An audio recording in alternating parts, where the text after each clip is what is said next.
भूपेश बोले हमला नहीं करते तो महंत ने लाठी उठा ली है। कांग्रेस भी गजब है, इस समय कांग्रेस में भी कुछ अजीबोगरीब चल रहा है। क्या चल रहा है? कल भूपेश बघेल ने कहा था कि सरकार को जिस तरह से घेरना चाहिए महंत जी आप घेर नहीं पा रहे, इसलिए महंत जी ने कहा लाठी लेकर जाएंगे।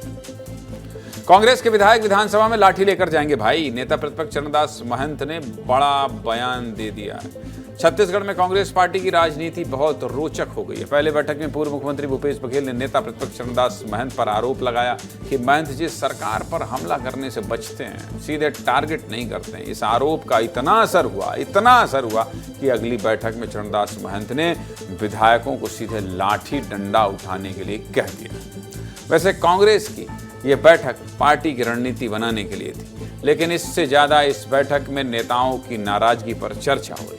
कांग्रेस के राष्ट्रीय अध्यक्ष मल्लिकार्जुन खड़गे 7 जुलाई को छत्तीसगढ़ आने वाले हैं। इसकी तैयारी के लिए प्रदेश प्रभारी सचिन पायलट मीटिंग कर रहे हैं, लेकिन इस मीटिंग में कांग्रेस के बड़े नेताओं का टकराव देखने को साफ मिल रहा है।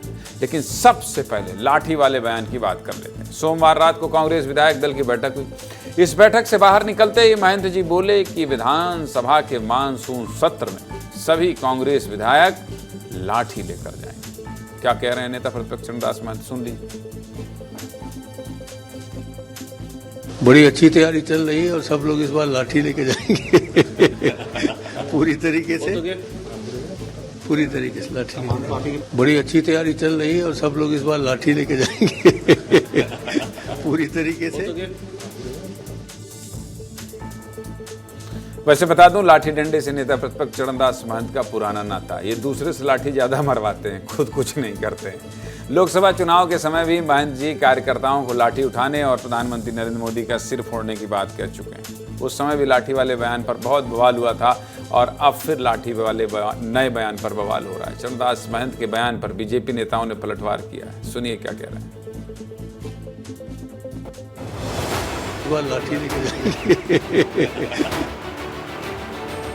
राजनीति में, लोकतंत्र में हिंसा का कोई स्थान नहीं है। इतने सीजन्ड नेता हैं, इतने सीनियर नेता हैं, ऐसे शब्दों का इस्तेमाल मुझे लगता है कि नहीं होना चाहिए। पूर्व मुख्यमंत्री भूपेश बघेल को लगता है कि नेता प्रतिपक्ष सरकार का विरोध करे, तो सरकार ने विरोध करने का कोई मौका ही नहीं दिया, तो कहाँ से डंडा लेकर के भेजने वाले लोग। हमारे छत्तीसगढ़ की संस्कृति में नहीं रही। यहाँ के जो वातावरण है उसको दूषित करने का कांग्रेस के मंसूबे कभी पूरे नहीं होंगे। ये तो रहा पहला विवाद जो आपको बता दिया। इसके अलावा एक और विवाद सामने आया है, इससे भी जान लीजिए। प्रदेश प्रभारी सचिन पायलट ने यूथ कांग्रेस के प्रदेश अध्यक्ष आकाश शर्मा को बैठक में खूब फटकार लगाई है। भीड़ बुलाने को लेकर खूब बहस हुई है। आकाश शर्मा संसाधन की मांग करने लगे तो सचिन पायलट ने तुरंत कहा कि जब पार्टी आपको टिकट दे रही थी तो क्या आपसे पैसे मांगे गए थे?